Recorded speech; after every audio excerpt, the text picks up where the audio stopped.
Olá, sejam todos bem-vindos e bem-vindas à segunda parte da nossa videoaula da Unidade 1, onde nós vamos distinguir as características e os regimes políticos do contexto histórico brasileiro. Vamos lá? Vocês se lembram que na videoaula passada nós terminamos em 1889 com o golpe militar? Então, foi instituído o período, da República, que vai de 1889 até os nossos dias, até os dias atuais. Mas em 1889 houve, como eu já disse, um golpe militar, liderado pelo Marechal Deodoro da Fonseca.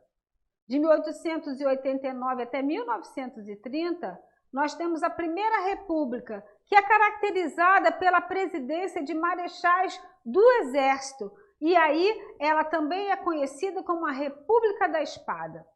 De 1890 até 1930, nós temos uma política muito interessante, que é a política do café com leite.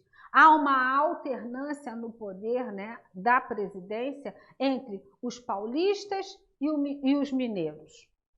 Esse período também foi marcado por várias revoltas urbanas e rurais, oriundas das mudanças sociais e políticas no país, que apesar da turbulência, iniciou até que, enfim, a sua industrialização, muitos anos depois, do começo da industrialização na Europa e em outros países vizinhos também, não é?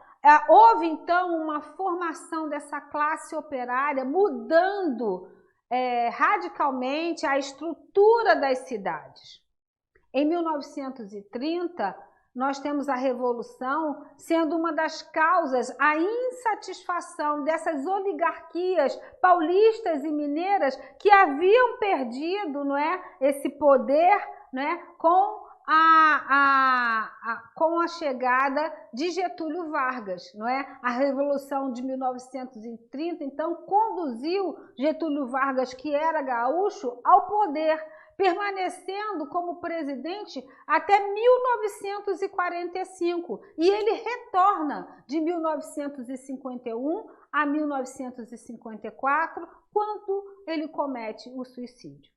De 1930 a 1934, nós temos o governo provisório, onde Vargas consegue contornar os conflitos entre as elites nacionais, principalmente com a vitória sobre a oligarquia e a burguesia industrial paulista durante a Revolução Constitucionalista de 1932. Em 1934, é promulgada a Constituição, tendo a abertura do processo democrático.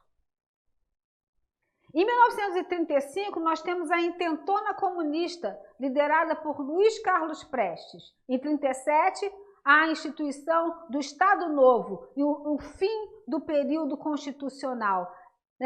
Então, foi outorgada uma nova Constituição, denominada a Polaca, e o Congresso é fechado. Vargas promulgou uma série de leis que garantia alguns direitos, apesar de constituir um governo ditatorial.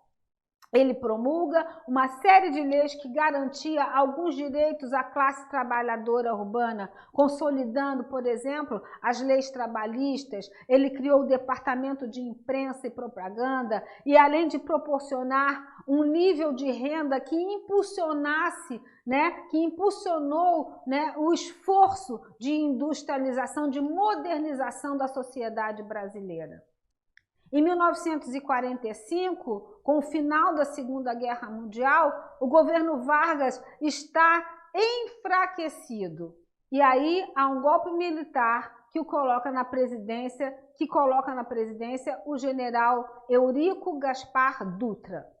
Em 1946, há uma nova Constituição Federal garantindo as eleições diretas para presidente da República e para os governos dos estados. O Congresso Nacional voltou a funcionar, havendo uma alternância no poder. Nós constatamos, então, que se inicia aí um período intermediário entre a era Vargas e a ditadura militar, o período do regime liberal populista. Apesar da insatisfação da elite e das turbulências, né, que aconteciam no país, houve nesse período uma restauração do regime democrático. Na política, nós podemos constatar, além de uma pluralidade partidária e um discurso populista forte, tendo como características o otimismo, gerando um certo movimento de inclusão social.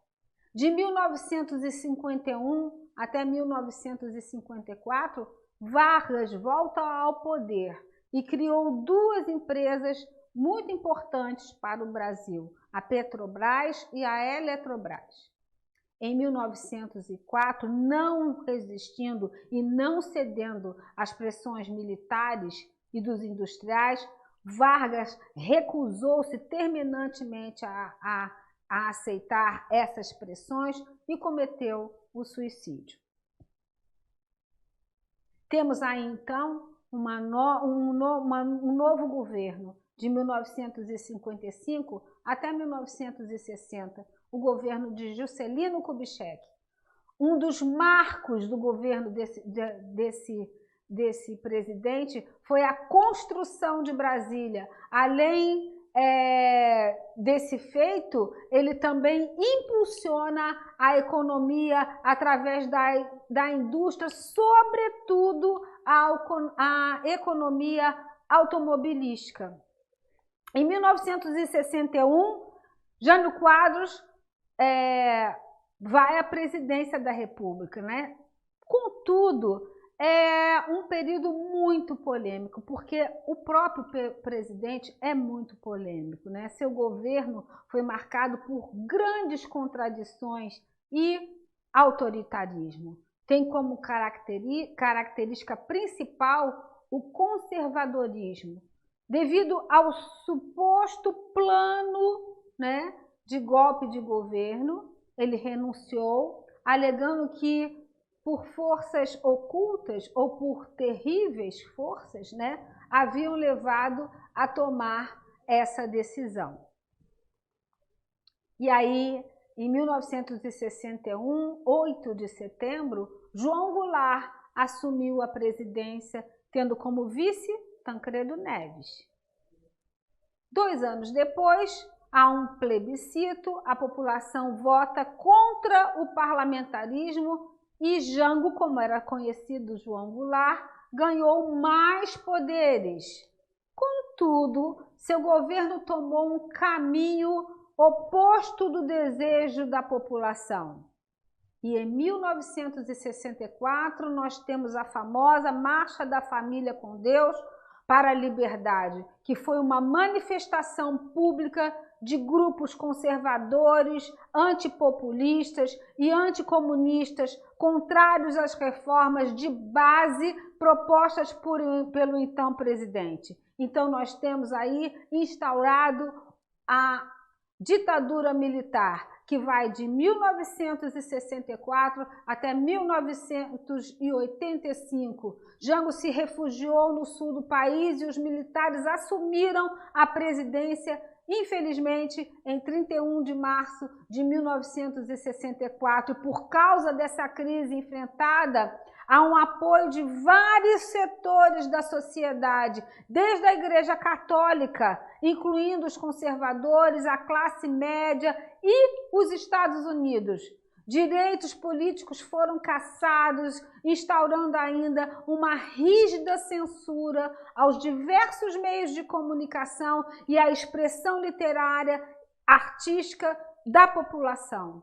Então, de 1979 a 1985, o governo do general João Batista Figueiredo, temos o governo do presidente João Batista Figueiredo, e o começo da reabertura política. Então, em 1985, o presidente Tancredo Neves foi eleito de forma indireta, tendo como vice José... Tá difícil esse trava-língua. Tendo como vice José Sarney.